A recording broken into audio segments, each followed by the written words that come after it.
Did you miss your deadline to renew your Medicaid coverage? You can still send your completed annual review form to Healthy Connections Medicaid. You may be assigned to another health plan, but you can ask to come back to First Choice within 60 days of renewed Medicaid eligibility. It's your family. It's your choice. First Choice is the right choice. Renew and choose us. Visit selecthealthofsc.com/renew to learn more. Between aging and busy lifestyles, many women struggle with maintaining their physical and mental wellness. At Aquavita Concierge Healthcare Services for Women, we can help you revitalize your health and reclaim your life. We start from within by balancing your hormones, allowing your body to achieve and maintain desired weight goals. We also specialize in peptide therapies, regenerative medicine, sexual health, and aesthetics in our state-of-the-art facilities. Feel better, look better, live better at Aquavita. Visit aquavitality.com and begin your journey today. Family Theater presents Otto Kruger and Jeff Chandler.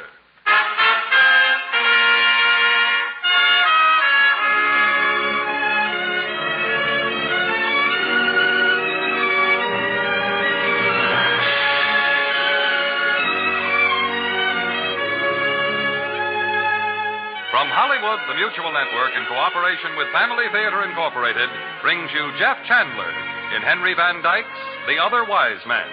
To introduce the drama, your host and narrator, Otto Kruger.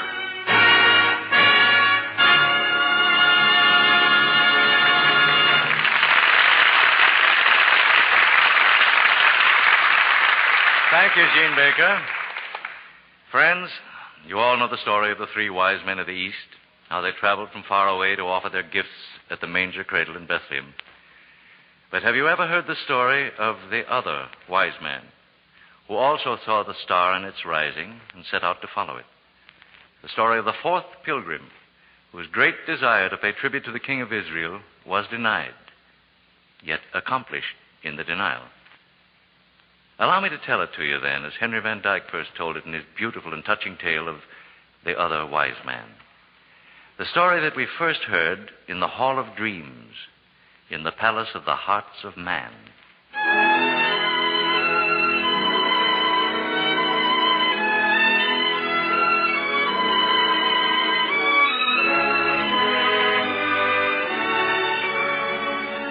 In the days when Augustus Caesar was master of many kings and Herod reigned in Jerusalem, there lived in the city of Persia a certain man named Artaban the Median. Tall he was and dark, with brilliant eyes, his brow that of a dreamer, his mouth that of a man of war. And upon the night that we now tell of, he was seated in an upper chamber of his house, speaking gravely to some visitors, men who, like Artaban, wore the long white robe and pointed cap of the fire worshippers, the garb and dress of the ancient priesthood of the Magi.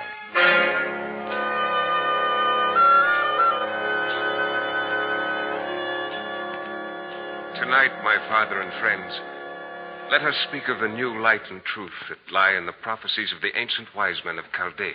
The prophecies of the Chaldeans, Artaban? Who is there among us able to unravel their mysteries, to read meaning into words dimly foretold and impossible of understanding?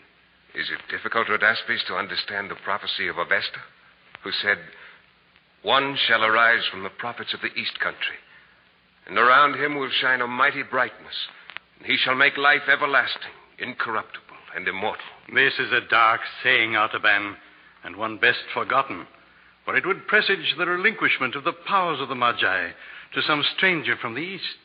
Then, Tigranes, one must also forget the prophecy of Balaam, who said, "There shall come a star out of Jacob, and a scepter shall arise out of Israel." All these sayings are obscure and mystical, my son.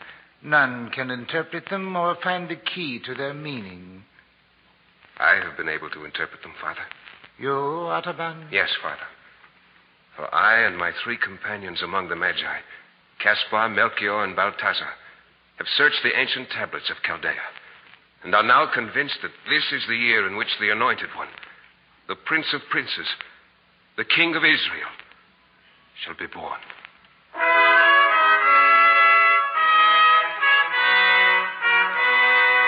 They looked at Artaban, his father and friends, with mingled feelings, looked at him with doubt, with wonderment, with scorn, and with disbelief. And the words he continued to utter fell upon ears that listened, but did not hear. It was this very spring that we saw two of the greatest stars draw near together in the sign of the fish, which is the house of the Hebrew. And we also saw a new star there, a star which shone for one night and then vanished. Now, once again, the two great planets are meeting. This very night is their conjunction. And if it is, Artaban, what of that? My three brothers are watching at the ancient temple of the seven spheres in Babylonia. I shall watch here. If the star shines again, they will wait 10 days for me at the temple. And then we will set out together for Jerusalem to see and worship the promised one who shall be born King of Israel. You will but strain your eyes with wasteful watching, Artaban. Nay, Rhodaspes. I believe the sign will come. So I have sold my house and possessions and have bought these three jewels, a sapphire, a ruby, and a pearl, to carry with me as a tribute to the king. And I ask all of you to go with me on the pilgrimage, that we may have joy together in finding the prince who is worthy to be served.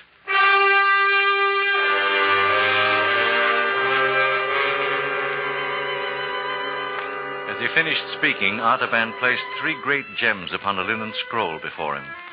One blue as the fragment from a night sky. One redder than the ray of sunrise. One as pure as the peak of a snow mountain at twilight. His friends glanced at the jewels, then at each other with looks of wonder and of pity. This is a vain dream, Artaban. No king will ever rise from the broken race of Israel. My time will be wiser spent gathering money for the new fire temple at Kala. This is what comes of too much looking upon the stars. This quest is not for me. And so they left him, one by one, and went out of his house. Thus it was that Artaban left in solitude, gathered up his jewels, the sapphire, the ruby, and the pearl, and placed them in his girdle. Then quietly left the room and went out upon the terrace on the roof.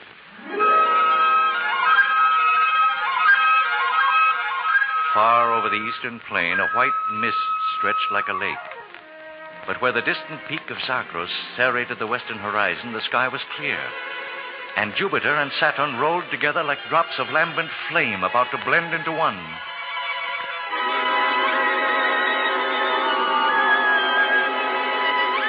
And as Artaban watched them, behold, an azure spark was born out of the darkness beneath, rounding itself with purple splendors to a crimson sphere, spiring upward through rays of saffron and orange into a point of pure white radiance. Tiny and infinitely remote, yet perfect in every part, it pulsated in the enormous vault as if the three jewels in the Magi's breast had mingled and been transformed into a living heart of light. And Artaban bowed his head and covered his brow with his hands. It is the sign. There is no longer any doubt. The king is coming, and I shall go to meet him.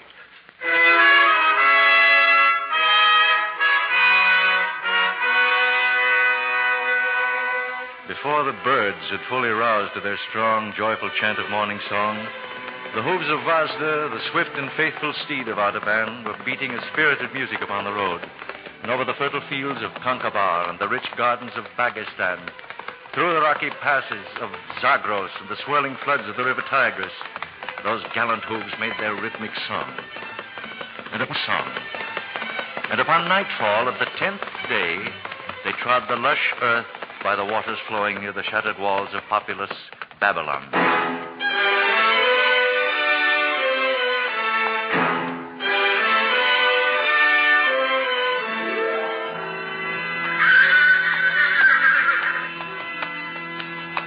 Oh, courage, Vazda. It is yet 3 hours' journey to the Temple of the Seven Spheres. We must reach it by midnight if we are to find my companions of the Magi still waiting. We dare not stop for anything lest they depart without us to find the king with... What is it, Vazda? What startles thee? What... And then in the dim starlight, he saw the form of a man lying still across the road. Swiftly, Artaban dismounted and went over to the man. His face bore the marks of a deadly marshland fever, and the chill of death was in the lean hand lying motionless on his breast. And Hartaban's heart leaped into his throat as his mind whirled feverishly with the implications of the problem that now beset him. If I linger here but an hour ministering to this dying stranger, I cannot reach the temple in time. My companion shall leave without me. I would lose my quest. But if I do go on, the man will surely die. O God of truth and purity, direct me in the way of wisdom which thou only knowest.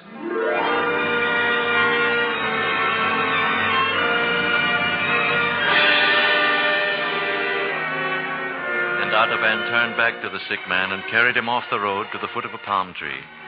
The Magi swiftly prepared a draught of potent remedy he carried in his belt. Then hour after hour labored as only a skillful healer of disease can do. And at last the man's strength returned. He sat up, looked about him, and spoke. Who art thou? Why hast thou sought me here? To bring back my strength? I am Artaban, the Magian, hurrying to Jerusalem in search of one who is to be born king of the Jews. And despite your holy quest, you still stop to aid one whose death would no more be noticed than if a grain of sand had disappeared from the desert? I could do no less, my friend. Then may the God of Abraham and Isaac and Jacob bless and prosper your journey. But before you depart again, you should know this. Our prophets have said that the Messiah will not be born in Jerusalem, but in Bethlehem of Judah. Bethlehem, thou sayest? Aye. Now leave me and resume thy journey, and may the Lord bring thee there in safety, because thou hast had pity upon the sick.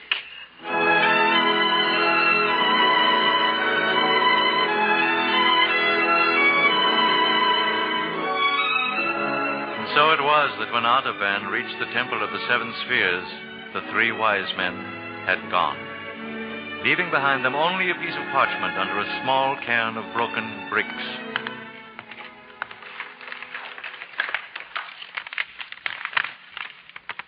We have waited past the midnight and can delay no longer. Follow us across the desert. We go to find the king. How can I cross the desert with no food and a spent horse? I must return to Babylon and sell my sapphire, so I might buy camels and provisions for the journey. I may never overtake my friends. Now only God the Merciful knows whether I shall not lose sight of the king because I tarried to show mercy.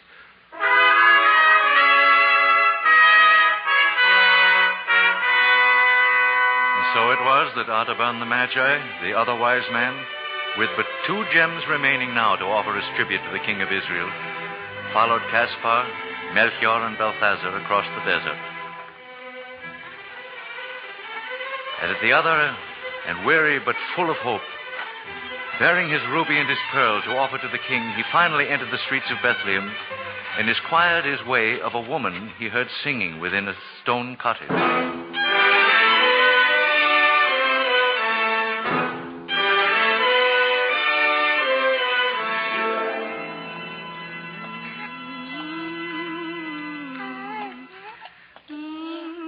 May the blessings of the day be upon thee and thy child, good sister. And upon thee also, stranger.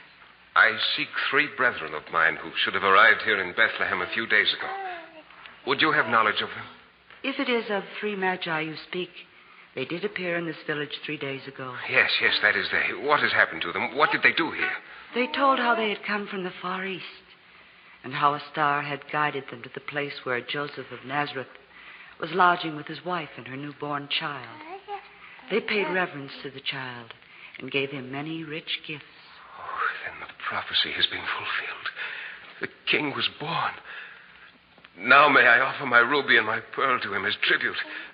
Where may I find my friends, good woman? Where may I find this Joseph and his wife and their newborn son? My reply will disappoint thee, Magi, for the 3 strangers disappeared as suddenly as they had come here. Disappeared? And the man of Nazareth took the babe and mother and fled secretly away that same night to the distant lands that are called Egypt. Egypt?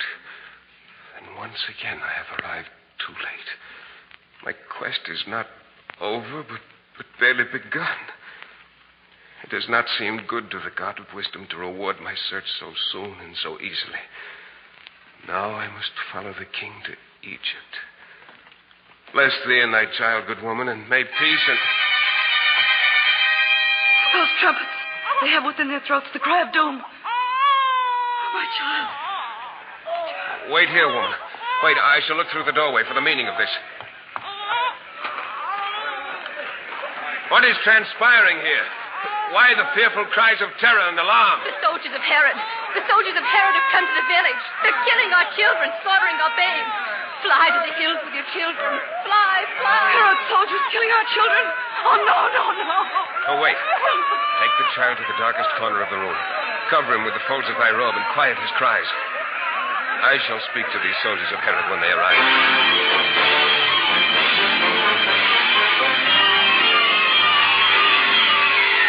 Artaban stood there in the doorway as soldiers filling the portal from side to side as the armed men of Herod came hurrying down the street towards him with bloody hands and dripping swords.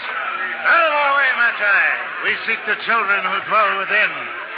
And if I were to tell you that I am all alone in this place? We shall learn that for ourselves. Stand aside, lest we run our blades through your body, too. Oh, wait. I am all alone in this place. And I am willing to give this jewel to the prudent captain of Herod's men who will leave me in peace. The captain looked down. Within the hollow of Artaban's hand lay a ruby, glistening there like a great drop of blood. The soldier paused for a long moment, then suddenly stretched out his eager hand and snatched up the ruby. March on, men. This house is still. There is no child here.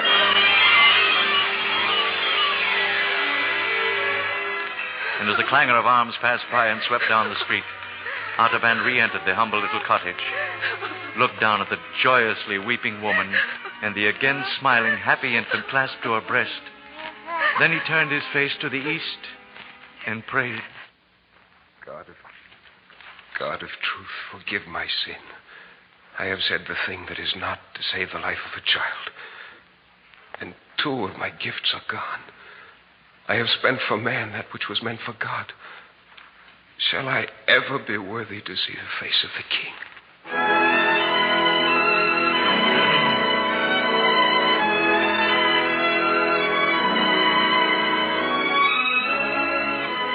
So Artaban the Magi, Artaban the other wise man, began his weary travels once again, seeking him who had been born in Bethlehem, seeking the Anointed One, the King, to lay before him his tribute, the solitary gem that now alone remained, the pearl.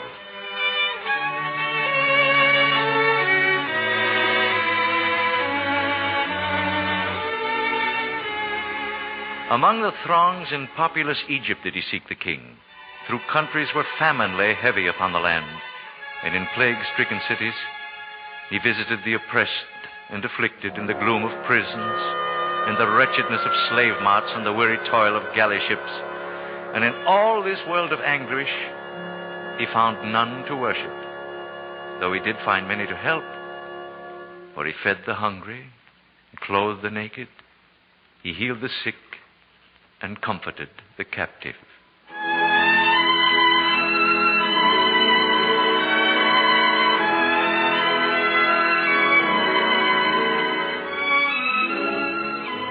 Thus, 33 more years of the life of Artaban passed away, and he was still a pilgrim and a seeker of light.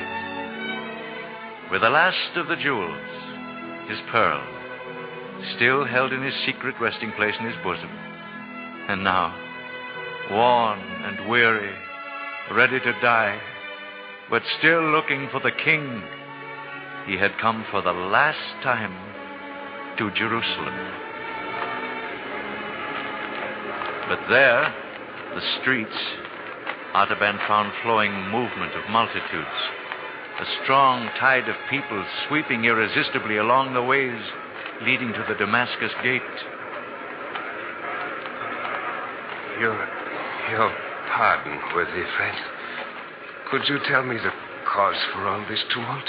And whither all these people are going? Why, everyone is going to the place called Golgotha, Magi, outside the city walls, where there is to be an execution. Aye, 2 famous robbers are to be crucified, and with them another called Jesus of Nazareth. Jesus of Nazareth? Aye, a man who has done many wonderful works among the people, so that they love him greatly. But Pilate has sent him to the cross because he said he was the Son of God. Because he said he was the King of the Jews. King of the Jews? Can it be that I shall find the king at last in the hands of his enemies, and shall come in time to offer my pearl, my last remaining gem of tribute, to pay his ransom before he dies?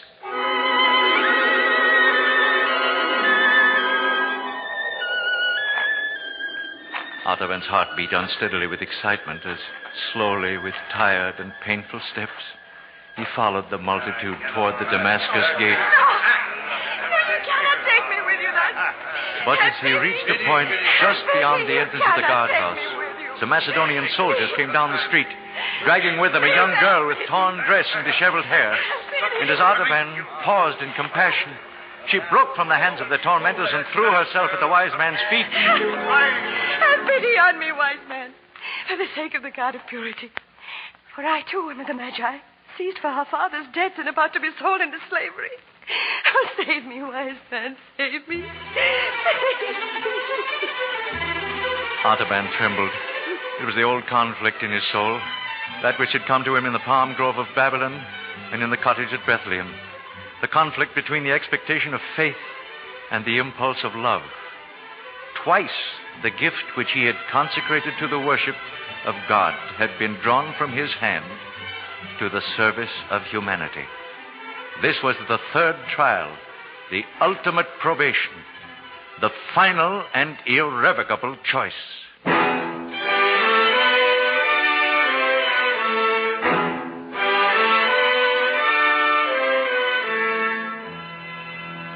Artaban slowly removed the pearl from his bosom.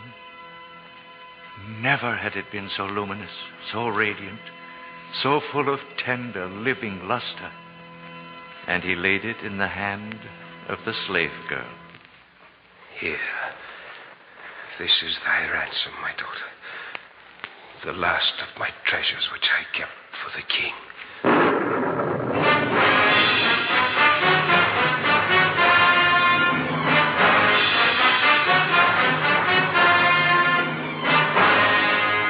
With a mighty, unbelievable shock, a shuddering tremor ran through the earth, heaving convulsively like the breast of one who struggles with a mighty grief. The walls of the houses rocked to and fro. Stones were loosened and crashed into the street, but Artaban and the girl fell helplessly to the ground.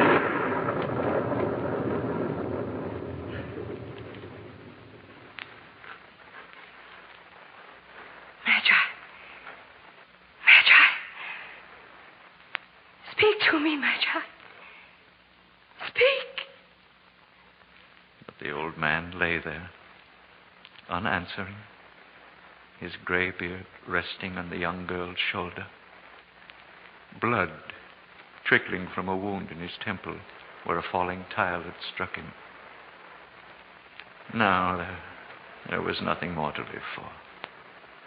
He had given away the last remnant of his tribute for the king.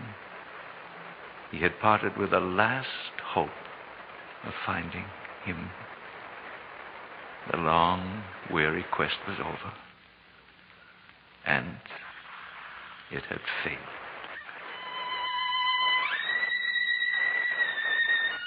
Then, as the alarmed girl bent over him, there came through the twilight a sound, like a voice, very small and still, like music sounding from a distance, in which the notes are clear, but the words are lost.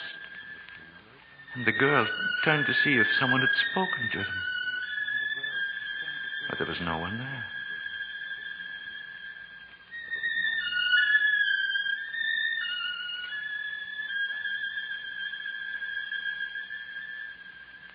And then the sound was gone. But the lips of the Magi, of Artaban, the other wise man, trembled, moved, and then spoke as though in answer to that voice. Not so, my lord. For when saw I thee hungered and fed thee, or thirsty and gave thee drink? When saw I thee a stranger and took thee in, or naked and clothed thee?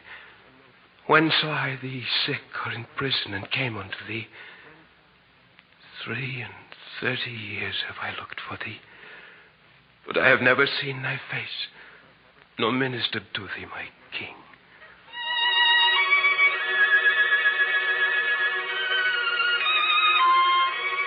And the sweet voice came again. And again the maid heard it, very faintly and far away. But now it seemed as though she understood the words and repeated them to Artaban. Verily I say unto thee, inasmuch as thou hast done it unto the least of these, my brethren, thou hast done it unto me. Calm radiance of wonder and joy suddenly lighted the pale face of Artaban, like the first ray of dawn on a snowy mountain peak. One last long breath of relief exhaled from his lips, and his journey was ended. His treasures had been accepted. The other wise man had found the king.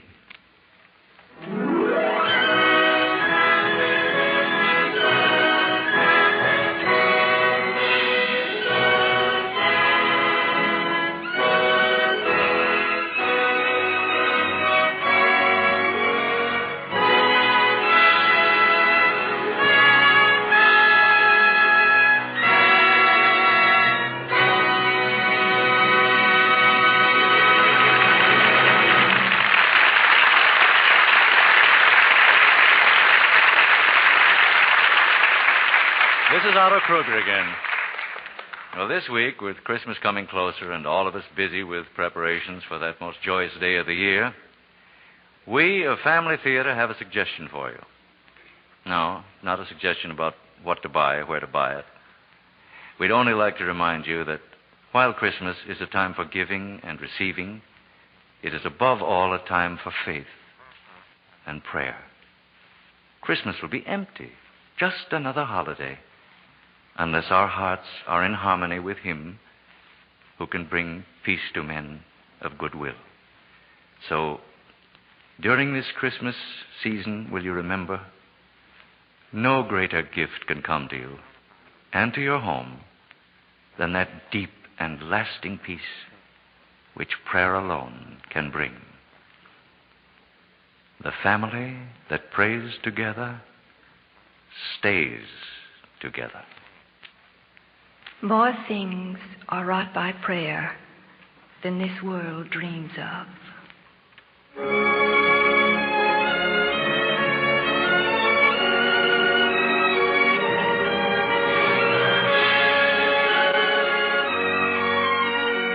From Hollywood, Family Theater has brought you Jeff Chandler in The Other Wise Man, with Otto Kruger as your host and narrator. This adaptation of Henry Van Dyke's great classic was written by Sidney Marshall, by special arrangement with the copyright owners, Harper & Brothers and Tertius Van Dyke. Music was composed and conducted by Harry Zimmerman, and the production was directed for Family Theater by Jaime Del Valle. Others in our cast were Norman Field, John Daner, Robert Griffin, Harold Deerenforth, Gloria Hunter, Mary Lansing, and Virginia Island. This series of Family Theater broadcasts is made possible by the thousands of you who felt the need for this type of program, by the Mutual Network, which has responded to this need, and by the hundreds of stars of stage, screen, and radio who have so unselfishly given of their time and talent to appear on our Family Theater stage. To them and to you, our humble thanks. This is Gene Baker inviting you to join us next week at this time when your Family Theater will present Miss Loretta Young in Charles Tazwell's beautiful story of The Littlest Angel. Join us, won't you?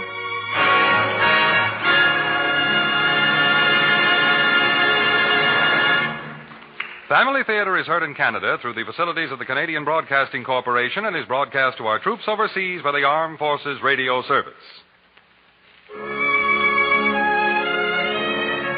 This is the world's largest network, the Mutual Broadcasting System.